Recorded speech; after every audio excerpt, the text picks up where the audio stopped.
일지를 좀 같이 보겠습니다. 사건 일지 같이 볼까요? 네.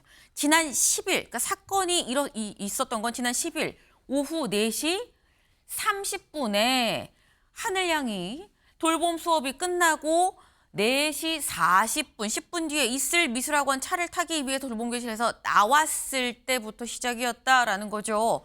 4시 30분에 교실에서 나왔는데, 그리고 미술학원 차를 타러 밖으로 나가야 되는데 여기에서 대략 한 10m에서 20m 정도밖에 떨어지지 않은 곳에 시청각실이 있었다라는 겁니다. 이 시청각실에 있었던 가해 교사가 책 줄게, 책 받아가렴이라고 얘기를 해서 아이를 유인했다라는 거죠. 네. 그래서 아마도 범행 추정 시각이 오후 4시 30분부터 5시 사이가 아니었겠느냐라는 겁니다. 네. 지난 10일 오후 4시 30분부터 5시 사이에 범행이 있을 거라고 지금 추정이 되는데, 근데 이 일이 있기 전 상황을 좀 보면 이걸 좀 볼까요? 사실 이게 그 전에 전조 증상이 있었다, 전조가 있었다라는 말씀을 저희가 일면서 감사 드렸어요. 이 가해 교사 2011년 10월에 병가를 했었고요. 2023년 3월에도 병가, 2024년 10월에도 병가, 그리고 직전 12월 9일에 질병 휴직을 했는데, 휴직을 내놓고 난 다음에 6개월을 냈는데 한 달도 안 돼서 복직을 합니다. 복직하고 나서 불과 이제 사건이 있기 한 일주일도 채 되기 전에 컴퓨터가 안 된다고 컴퓨터를 부셨어요. 이튿날 동료 교사를 폭행하는 일도 있었습니다. 그리고 사건 당일 오전에 조금 전에 말씀드린 것처럼 교육청에서 이 교사건으로 인해서 장학사가 직접 왔죠. 그래서 분리 조치하시라라고 권고를 했고, 이게 오전 상황이고 점심시간에 가해 교사가 직접 나가서 학교 근처의 마트에서 흉기를 샀다라는 겁니다. 네.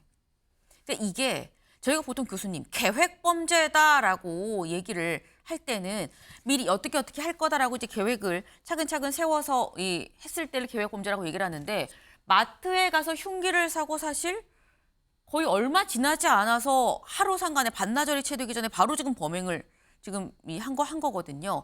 이런 경우의 계획성은 얼마나 인정이 될 수 있는 겁니까?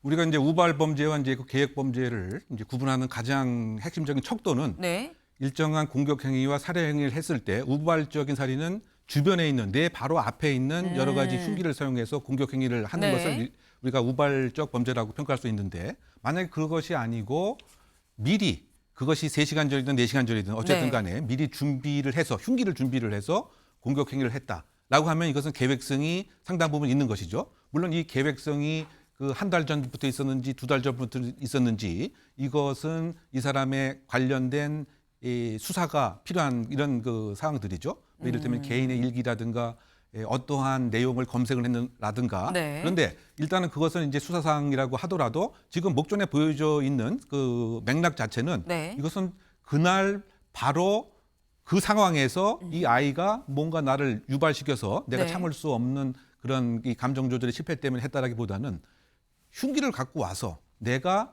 이 흉기를 사용하면 어떠한 결과가 있을 거라고 하는 것도 마음속에 다 있는 상태에서 네. 공격 행위를 했다라고 한다면, 이것은 다분히 이제 그 계획성이 그 농후하다 이렇게 생각을 할 수밖에 없을 것 같고요. 네. 더군다나 이 장소라고 하는 것도 계획성을 표현한 것이라고 생각이 되는데요. 아하. 왜 지청각실, 그리고 더 폐쇄적인 이 그 자재 창고.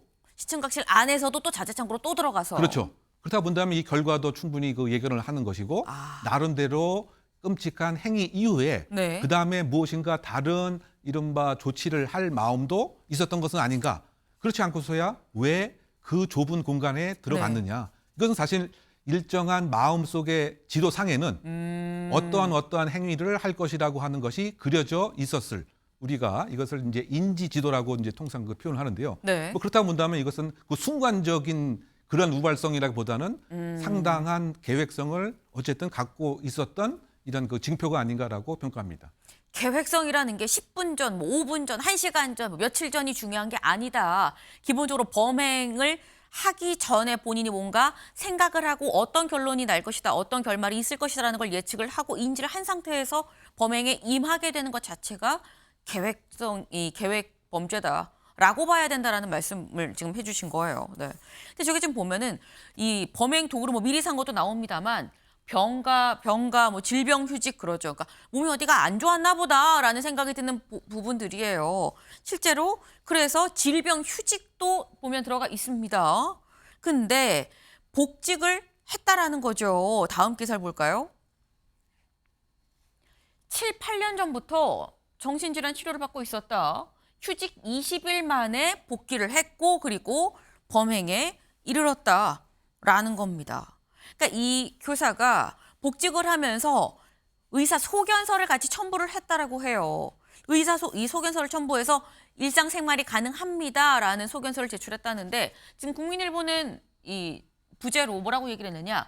의사 소견서만 제출하면 복직이 가능하다. 완치를 확인하지 않은 교육당국이 지금 문매를 맞고 있다. 문매를 뭐 맞을 법하다 뭐라는 취지로 지금 제목을 뽑았는데 근데 또 한편으로는 교수님 어떤 생각이 드냐면 의사가 괜찮다고 하니까 괜찮은가 보다라고 또 교육당국에서는 생각을 할 수도 있는 부분이 있는 거거든요. 그러면 의사의 진단이 정확한 거냐? 라는 생각이 일단 1차적으로 들어요. 뭐 결과론적으로 보게 되면 네. 상당히 부적절한 소견서가 아니었겠느냐.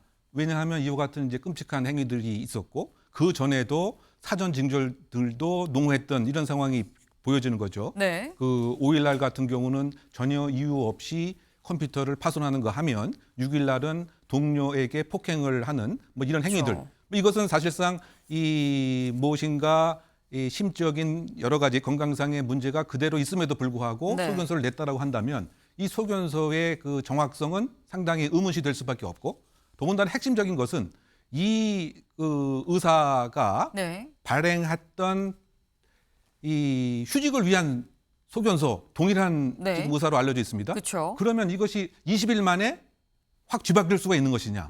바꿔 얘기하면 질병의 이유로 네. 소견을 분명히 그 12월 초에 발행을 했는데 그쵸. 의견을 표명했는데 그랬는데 20일 지나고 나서 이건 괜찮다. 드라마틱하게 괜찮았느냐. 그렇다고 본다면 과연 정확한 이 판단을 한 것인지 평가를 한 것인지 아니면 또 다른 무엇인가 그 계제가 돼서 그냥 대강 아니면 허위로 한 것인지 그래서 이것이 이제 1차적인 그 문제가 아닌가 네. 이런 생각이 드는 거죠. 만약에 이것을 정확하게 소견을 밝혔다고 한다면 네. 그런 소견서가 이렇게 제출됐다라고 한다면 이러한 끔찍한 일을 사전에 막을 수 있는 첫 번째 사실 아쉬운 그런 상황이 아니었던가 네. 이런 생각을 해보는 것이고요. 그 다음에는 이제 두 번째 그 상황이 바로 교육청에서는 그냥 이 그 형식적인 소견서에만 매몰되었던 것은 아닌 것인지 왜냐하면 그 여러 가지 평판이라든가 과거에도 유사한 경력이 있었으면 네. 조금 더 면밀한 심층 면담 같은 것을 교육청 차원에서 왜냐하면 사실상 그 학생들이 제일 안전을 담보해야 할 그와 그쵸. 같은 이제 그 교사가 뭐 여러 가지 건강상의 문제가 있다고 한다면 그 사실 무엇보다 이 적극적인 업무 몰입을 이제 했어야 되는 것 같은데 뭐 어떤 식으로 보게 되면 상당히 좀 수수방관한다고 하는 측면일까요? 이거 다 소견서 있으니까 우리 책임 아니다라고 하는 특유의 이 공무원의 이런 수동적인 태도 뭐 이것이 또 이런 문제를 잉태한 숨은 요인이 아닌가라고 비판도 해봅니다. 네. 사실 이 모든 게 어떻게 보면 좀 결론적인 얘기로 볼 수 있겠습니다만 일단 1차적으로 소견서 자체가 적절했던 것이냐라는 이가 있을 수가 있고요. 두 번째로 7, 8년 동안 계속 뭐 질병휴직에 뭐 병가 내고 아팠었던 걸 알고 있는 상황에서 채 한 달이 안 돼서 일상생활 가능합니다. 괜찮아요. 라는 소견서 하나만 믿고 그냥 다시 복직하게끔 두는 이 상황 자체는 맞는 것이냐라는 두 가지를 좀 같이 지적을 하셨어요. 네. 지금 이런 상황들 관련해서 지금 아까 저희가 그 앞에 해당 학교 앞에 뭐 과자, 꽃들이 놓여 있다라는 말씀을 드렸죠. 과자, 꽃뿐만 아니라 많은 편지들이 같이 놓였습니다. 볼까요? 이런 글들이 붙었어요. 하늘아, 이름처럼 하늘나라에서 무섭지 않고 행복한 하늘이로 뛰어노르렴. 행복한 하늘 여행을 떠난 하늘이에게 라는 글. 그리고 어제 이 시간에는 해맑게 뛰어놀던 하늘이었기를. 어른들의 잘못으로 어여쁜 너의 모습을 볼 수가 없겠구나. 부디 좋은 곳으로 가길 바래 라는 게 있었습니다. 아가야, 어른으로 너무 미안해.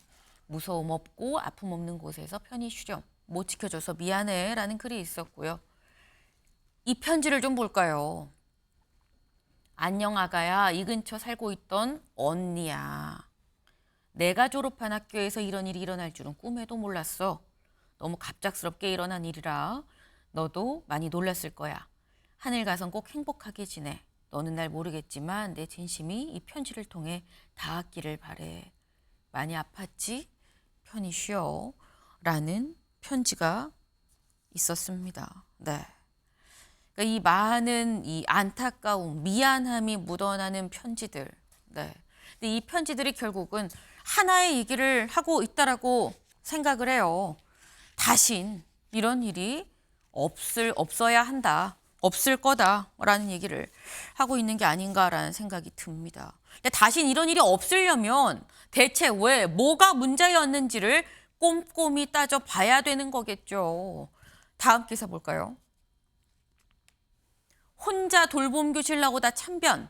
8살 하늘이 끌려가도 아무도 몰랐다라는 겁니다. 사실 이 상황이 교수님, 사실 돌봄 교실에서 시청각실까지 같은 층이었었거든요. 그럼 돌봄 교실 문 닫고 나와서 학교 건물 밖이 아니라 2층도 나가지 못한 상태에서 그냥 아이가 바로 시청각실로 어떻게 보면 끌려갔다라고 봐야 되는 건데 그래도 아무도 몰랐던 이 상황은 맞는 것이냐라는 거예요.